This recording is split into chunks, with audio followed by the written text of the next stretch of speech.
اب اگلے عشرہ میں شب قدر آ رہی ہے، جو 21، 23، 25، 27، 29 میں سے ایک رات ہوتی۔ ہمارے پاکستان میں صرف 27 کو لوگ جاگ رہے ہوتے ہیں۔ جاگو، 27 کو جاگو، لیکن میں کہتا ہوں میرے نبی کا فرمان ہے شب قدر 5 راتوں میں گھومتی ہے، کبھی 21، کبھی 23، کبھی 25، کبھی 27، کبھی 29، ان 5 راتوں میں گھومتی ہے۔ تو آپ 5 راتیں جاگ لو، آپ کو شب قدر مل گئی۔ اور شب قدر کا بیک گراؤنڈ کیا ہے؟ میرے نبی نے فرمایا بنو اسرائیل میں 4 انبیاء نے 80 سال، یا 4 مجاہدین نے 80 سال اللہ کے راستے میں جہاد کیا۔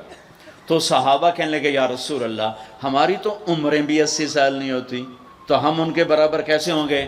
تو ابھی ان کا یہ سوال باقی ہے اور مجلس باقی ہے کہ جبریل آ گئے کہ یا رسول اللہ بشارت دیں اپنی امت کو کہ اللہ کہہ رہے ہیں اِنَّا أَنزَلْنَاهُ فِي لَيْلَةِ الْقَدْرِ وَمَا أَدْرَاكَ مَا لَيْلَةُ الْقَدْرِ لَيْلَةُ الْقَدْرِ خَيْرٌ مِّنْ أَلْفِ الشَّهْرِ۔ چلیں ہم آپ کو ایک رات دیتے ہیں، آپ کی امت کے مرد عورت جاگ لیں، 80 سال سے زیادہ اجر لکھ دیا جائے گا۔ 80 سال کے برابر نہیں کہا، خیر اس سے زیادہ۔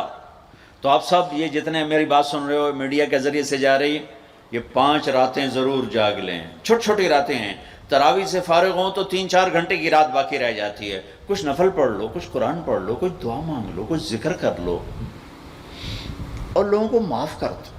معاف کرنا بھی بہت بڑا عمل ہے، ورنہ عمل رک جائے گا، عمل رک جائے گا۔ معاف کر دو۔ ایک صحابی کہنے لگے یا رسول اللہ، ایک صحابی کہنے لگے رات کو تہجد میں یا اللہ تیرے نبی نے کہا ہے میں صدقہ کروں، تو میرے پلے تو شاید کوئی نہیں، میں صدقہ کی کرا۔ اچھا چل میرے مولا، جس نے میری بے عزتی کی میں نے سب کو معاف کیا، میرا اے صدقہ قبول کر۔ فجر کی نماز میں آئے، آپ نے نماز کے بعد اعلان کیا بھائی رات کو صدقہ کس نے کیا ہے؟ سارے چپ بیٹھے رہے، کسی نے نہیں کیا۔ پھر آپ نے واضح کیا رات کو اپنی عزت کا صدقہ کس نے کیا ہے؟ یہ کھڑے ہو گئے کہ یا رسول اللہ، اور آپ کی باتیں سن کر شوق پڑا کہ کو مال لگاؤں، مال تھا نہیں، میں کہا چل میرے مولا میں اپنی عزت دے صدقہ کرنا۔ تو میرے نبی نے فرمایا تیرا اللہ نے قبول صدقوں میں لکھ دیا ہے یہ عمل۔ شب قدر میں معاف کرو۔ دل میں بغض ہو تو اٹک جائے گا معاملہ۔ 4 آدمیوں کی بخشش نہیں ہوتی، اللہ نہ کرے کوئی ہم میں سے کوئی ہو تو میں بتا دوں تاکہ وہ ابھی سے توبہ کر لے۔ مدمن خمرن، شب قدر میں جبریل اترتے ہیں، فرشتے اترتے ہیں، ساری دنیا میں پھیل جاتے ہیں۔ پھر جو لوگ دعائیں کر رہے ہیں، نمازیں پڑھ رہے ہیں، ان کے ساتھ آمین کہتے ہیں۔ پھر جب سحری کی صبح صادق کی اذانیں ہو جاتی ہیں تو سارے فرشتے اکٹھے ہوتے ہیں، جبریل سے پوچھتے ہیں کیا ہوا؟ تو جبریل کہتے ہیں اللہ نے سب کو معاف کر دیا، 4 آدمیوں کا کیس پینڈنگ۔ تاریخ ڈل گئی، تاریخ ڈل گئی کہ یہ جب تک یہ کام کر رہے ہیں معافی نہیں، چھوڑ دیں گے معاف۔ یہ کون ہے؟ کہ مدمن خمرن، شراب پینے والا، اس کی معافی نہیں ہوتی شب قدر میں۔ تو کوئی اللہ نہ کرے کوئی ہے تو توبہ کر۔ ہر خواہش جسے آپ دنیا میں تصور کرتے ہو اس کو اللہ نے حلال طریقے سے جنت میں تیار کر کے رکھا ہوا ہے۔ کہتا یہ شراب چھوڑو، تمہارے منہ سے بدبو، بے ہوش ہو رہے، پیشاب نکل رہے، تم آؤ میرے پاس، وَسَقَاهُمْ رَبُّهُمْ شَرَابًا طَهُورًا، تیرا رب تمہیں خود اپنے ہاتھوں سے پلائے گا۔ ٹھیک ہو گیا؟ عَاقٌ لِوَالِدَيْهِ، ماں باپ کا نافرمان، بخشش شب قدر بھی نہیں بخشوا سکے گی، ماں باپ کا نافرمان۔ میرے نبی نے فرمایا جب لوگ جنت میں جائیں گے نا تو اویس کرنی بھی جا رہے ہوں گے۔ اویس کون ہیں؟ اویس بن عامر من مراد من قرن من الیمن۔ یہ میں نے آپ کو ان کا پورا جغرافیہ، ان کی پوری میں نے آپ کو ان کی بتا دی ہے بایوگرافی۔ اویس نام ہے، عامر کے بیٹے ہیں، مراد قبیلہ ہے، قرن اس کی شاخ ہے، اور یمن ان کی رہائش ہے۔ میں ان کی بستی گیا 3 سال پہلے جہاں وہ پیدا ہوئے، اویس کرنی جہاں پیدا ہوئے، میں وہاں گیا تھا۔ انہوں نے ماں کی حد درجہ خدمت کی، وہ آسمانوں تک پہنچی، یہ میرے نبی کی خدمت میں حاضر نہیں ہو سکے، آسمانوں سے جبریل پہنچے۔ اب جبریل کی بات کو میرے نبی کیا کس طرح، چونکہ اللہ کے نبی دیکھ رہے تھے کہ آئندہ آنے والی نسلیں ماؤں کے ساتھ کیا کریں گی۔ ہے یا رسول اللہ قیامت کب آئے گی؟ ایک سائل سوال کرتا ہے۔ آپ نے کہا اللہ کو پتہ کب آئے گی۔ کہا جی کوئی نشانی تو بتا دیں کہ جب ماؤں کو ذلیل کریں گی اولادیں تو قیامت آ جائے گی۔ عمر، علی، دو عظیم ہستیوں سے کہا جا رہا ہے تمہارے دور میں ایک شخص آئے گا، اس کا نام ہوگا اویس بن عامر، درمیانہ قد، رنگ کالا، ایک سفید داغ جسم پر، جیسے آنکھوں سے دیکھو، دیکھ ہی رہے ہوں گے آنکھوں سے، اللہ نے پردے ہٹا دیے ہوں گے، تو آئے گا، اور جب وہ آئے تو تم دونوں نے اس سے دعا کروانی۔ اللہ کی قسم حضرت عمر اور حضرت علی کو اویس کی دعا کی ضرورت نہیں تھی، یہ آپ کو پیغام پہنچانے کے لیے ہے کہ ماں کا کیا مقام ہے۔ تو وہ حضرت عمر حیران ہو کے دیکھنے لگے کہ یہ کیا کی جاندے نے ایسی دعا کروا، صحابی کو تو کوئی پہنچ نہیں سکتا، پھر صحابی بھی عمر اور علی جیسا۔ آپ نے کہا عمر، علی، اویس نے ماں کی خدمت کر کے اللہ کو اس طرح خوش کر دیا ہے، جب وہ ہاتھ اٹھاتا ہے اللہ کبھی خالی نہیں لوٹاتا۔ حضرت عمر ہر سال حج میں جاتے، 10 سال خلیفہ، 10 سال حج کی، کوئی اویس پتہ نہیں چلتا۔ ایک دن سارے حاجی لائن حاضر کر لیے، تھوڑے سے تو آتے تھے، بھائی کھڑے ہو جاؤ، ہاں بھائی سب بیٹھ جاؤ، یمن والے کھڑے رہو، تھوڑے ہو گئے، ہاں بھائی یمن والے سارے بیٹھ جاؤ، صرف مراد قبیلہ کھڑا رہے، پھر بالکل تھوڑے ہو گئے، ہاں بھائی مراد والے سارے بیٹھ جاؤ، صرف مراد کی سب کاسٹ، شاخ، قرن، تو ایک آدمی بچا۔ اچھا تم قرنی ہو؟ کہا جی۔ اویس کو جانتے ہو؟ کہا جی جانتا ہوں، میرے بھائی کا بیٹا ہے، بھتیجا سگا، لیکن وہ تھوڑا ہلے ہوئے ہے، تو کیوں پوچھ دے ہو؟ اب تمہیں فرمایا میں تو ہلے ہوئے لگتا پہ ہیں، کدھر ہے؟ کہا جی آیا ہوا ہے۔ کہاں گیا ہے؟ کہا جی وہ ادھر گیا ہے عرفات اونٹ چرانے۔ آپ جی کو ساتھ لیا اور عرفات کی دوڑ لگا دی۔ وہاں پہنچے تو دیکھا اویس کرنی درخت کے نیچے نماز پڑھ رہے اور اونٹ چاروں طرف چر رہے، یہ آ کے بیٹھ گئے۔ انہوں نے محسوس کیا 2 آدمی آگے تو نماز مختصر کر دی، سلام پھیرا۔ حضرت عمر نے پوچھا کون ہو بھائی؟ کہا جی میں مزدور ہوں، اور کون؟ اسے نہیں خبر یہ کون ہے۔ تیرا نام کیا ہے؟ کہا میرا نام اللہ کا بندہ۔ حضرت عمر کہنے لگے سارے ہی اللہ کے بندے، تیری ماں نے تیرا نام کیا رکھا ہے؟ کہا بابا تو کون ہے میرا انٹرویو کرنے والا؟ ان کو عجیب سا لگا نا۔ تو حضرت علی نے کہا اویس یہ امیر المومنین ہے عمر بن خطاب، اور میں ہوں علی بن ابی طالب۔ پھر تو اویس کانپنے لگے۔ کہا جی میں معافی چاہتا ہوں، بہت معافی چاہتا ہوں، میں تو آپ کو پہچانتا نہیں تھا، میں تو پہلی دفعہ آیا ہوں۔ حضرت عمر نے فرمایا تو یا نا اویس؟ کا جی میں اویس ہوں۔ کہا ہاتھ اٹھا ہمارے لیے دعا کر۔ وہ رونے لگے کہ میں دعا کروں؟ تسی سردار، میں نوکر توڑا، میں دعا کروں؟ کہاں، اللہ کے نبی نے فرمایا تھا عمر اور علی جیسی ہستیوں کے لیے اویس کے ہاتھ اٹھوائے گئے۔ پیچھے جہاد نہیں ہے، تبلیغ نہیں ہے، تصوف نہیں ہے، پیچھے ماں کی خدمت ہے۔ اب وہ حدیث سناتا ہوں جو پہلے سنا رہا تھا۔ آپ نے فرمایا لوگ جائیں گے جنت کی طرف، اویس بھی چلیں گے۔ جب جنت کے دروازے پر پہنچیں گے تو اللہ تعالیٰ فرمائیں گے باقیوں کو جانے دو، اویس کو روک لو۔ تو اویس پریشان، اے اللہ اے میں نے بو احتیاط کیوں روک لیا، یہ کیا ہوا؟ اللہ تعالیٰ فرمائیں گے یہ پیچھے دیکھو۔ پیچھے دیکھیں گے تو جہنمی کھڑے ہوں گے کروڑوں اربوں کی تعداد۔ تو میرا اللہ فرمائے گا اویس تیری ایک نیکی نے مجھے بڑا خوش کیا ہے، ماں کی خدمت۔ تو انگلی کا اشارہ کر، جدھر جدھر تیری انگلی پھرتی جائے گی نا سب کو تیری طفیل جنت میں ڈال دوں گا۔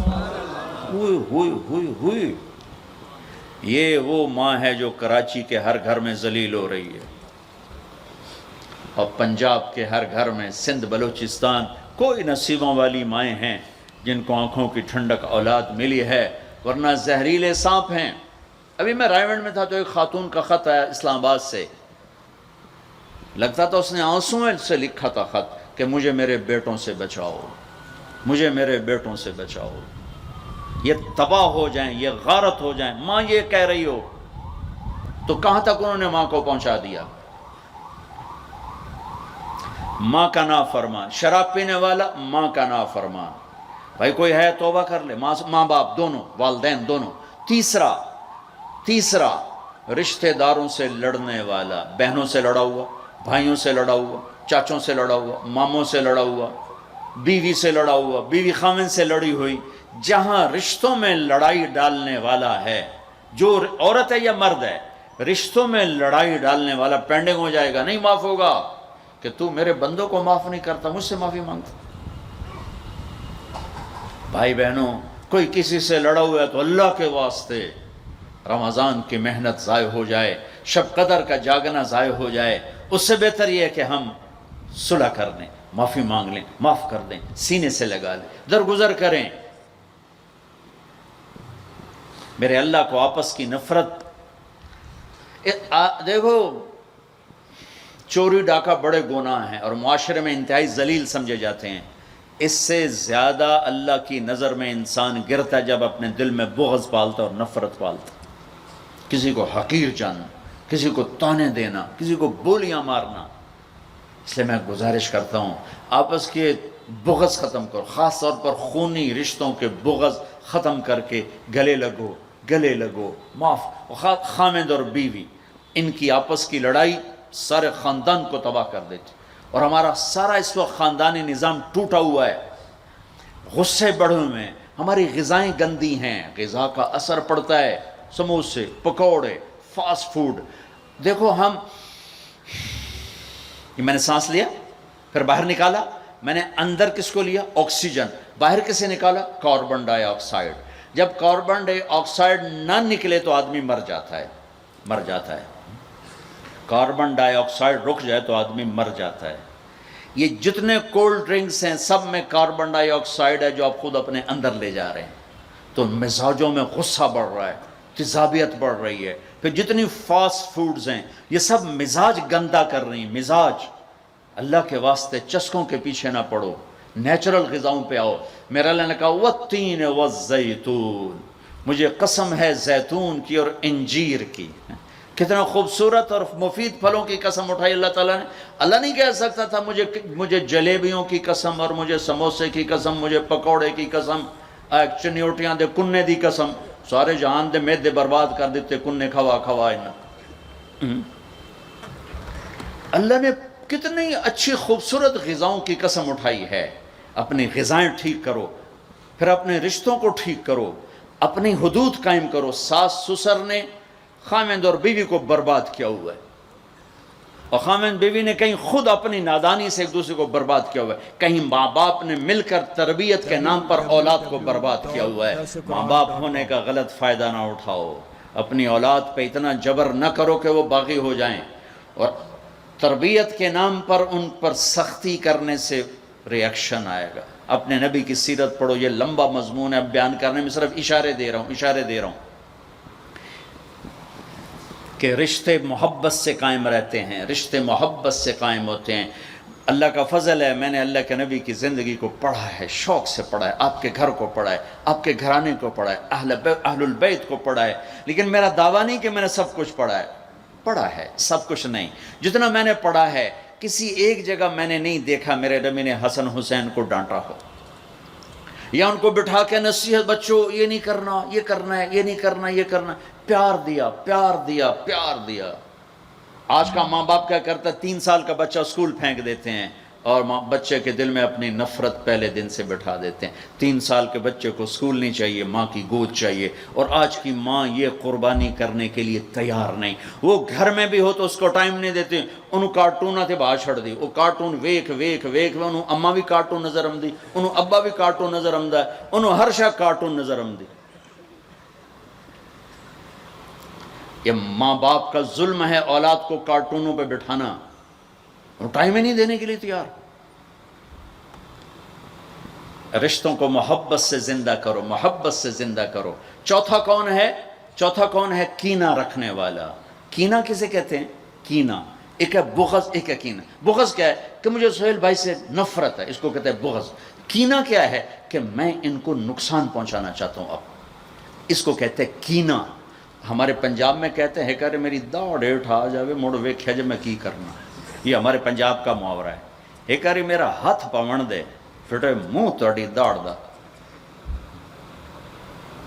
میرا نبی کہتا کینہ ہوگا تو شب قدر میں بھی بخشش نہ ہوگی.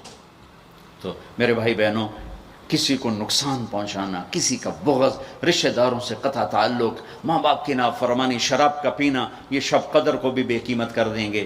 تو اب اگلا عشرہ شروع ہونے والا ہے. اللہ نہ کرے کسی بھائی بہن میں یہ مسئلہ ہو، اس سے توبہ کرو تاکہ ہمارا عشرہ وہ جہنم سے خلاصی کا بن جائے، اور عید کی رات ہمارے لیے بھی اعلان ہو جائے کہ جاؤ بخشے بخشائے گھروں کو چلے جاؤ. سارے بھائی اس کی نیت کر لو. تھوڑی سی دعا کر لیتے ہیں چونکہ افطاری کا ٹائم قریب آ گیا ہے. درود شریف پڑھ لو. اللہم لک الحمد کما انت اہلہ فصلی علی محمد کما انت اہلہ وفل بنا ما انت اہلہ انک اہل التقوی و اہل المغفرہ.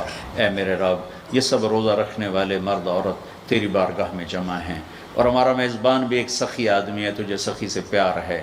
یا اللہ تو ہم سب کے روزے کو قبول فرما، ہماری رات کی تراویح کو قبول فرما، اور یا اللہ ہمیں امت بنا دے. یا اللہ ہمیں امت بنا دے، ہمارے بغض مٹا دے، ہماری نفرتیں مٹا دے. یا اللہ ہماری دنیا بھی اچھی کر دے، ہماری آخرت بھی اچھی کر دے. یا اللہ جو ہمارے دوست احباب بیمار ہیں، جتنے بھی اہل ایمان بیمار ہیں، سب کو صحت عطا فرما. جو سودی قرضوں میں جکڑے گئے انہیں اس سے نجات عطا فرما. جو سود میں پھنس گئے انہیں اس سے نجات عطا فرما. جن کے بچے بچیاں جوان ہیں، ان کے رشتے نہیں مل رہے، ان کو نیک رشتے مقدر فرما. ہمیں اپنی محبت دے، اپنے حبیب کی محبت دے. مخلوق کی وہ محبت جو تجھ سے جدا کر دے، مخلوق کی وہ محبت جو تیرے نبی سے جدا کر دے. ہم اس سے پناہ مانگتے ہیں، ہم اس سے پناہ مانگتے ہیں، ہم اس سے پناہ مانگتے ہیں. اے میرے مالک، اپنی محبت دے دے، اپنے حبیب کی محبت. میرے مالک، یہ دل تیری محبت کو جانتا نہیں ہے. یا اللہ، یا اللہ، اور چیزوں کی محبت میں پھنسے ہوئے ہیں، اور تیری محبت کو جانتے نہیں ہیں، تیرے حبیب کی محبت کو جانتے نہیں ہیں. تجھے تیری رحمتوں کا واسطہ، مرنے سے پہلے پہلے اس دل کو اپنی محبت سے آباد کر دے، اپنے حبیب کی محبت سے آباد کر دے. ہم یہ خالی دل لے کے نہیں مرنا چاہتے، یہ خالی دل لے کے نہیں مرنا چاہتے، یہ گندا دل لے کے نہیں مرنا چاہتے. اس وقت تو نے عرش کے فرشتوں کو بھی کہا کہ روزے والوں کی دعا پہ آمین کو. اتنے بڑے مجمع کو لے کر میں تیری منت کرتا، ہمیں اپنی محبت سے ہمارے دلوں کو ٹھکرا نہ دینا. اس میں غیروں کی محبت ہے، ہمیں دھتکار نہ دینا، ہمیں ٹھکرا نہ دینا، ہمیں دھتکار نہ دینا. اور تمنا دل سے رخصت ہو گئی. اب تو آجا، اب تو خلوت ہو گئی، ساری دنیا ہی سے وحشت ہو گئی. اب تو آجا، اب تو خلوت ہو گئی. ہمارے دلوں میں یا اللہ ایمان کا نور بھر دے، اپنی محبت، اپنے حبیب کی محبت سے انہیں آباد کر دے. گندے دلوں کے ساتھ نہیں مرنا چاہتے، نہیں مرنا. تیری بڑی مہربانی، زندگی بھر ایسی کی طلب میں سفر، شام ہونے کو دل تیری محبت سے ناشنا. مہربانی کر دے، مہربانی کر دے. تو نہیں اپنی محبت کو تقسیم کیا، تو نہیں اپنے بندے بندیوں میں سے دلوں کو چنا. آج ہم تیری آنسوؤں کے ساتھ محنت کرتے، ہمارے دلوں کو پسند کر لے. آج انہیں اپنی محبت کا عرش بنا دے، اپنے حبیب کی محبت کا مسکن بنا دے. یا رب، یا رب، یا رب، یا باید صلی اللہ تعالی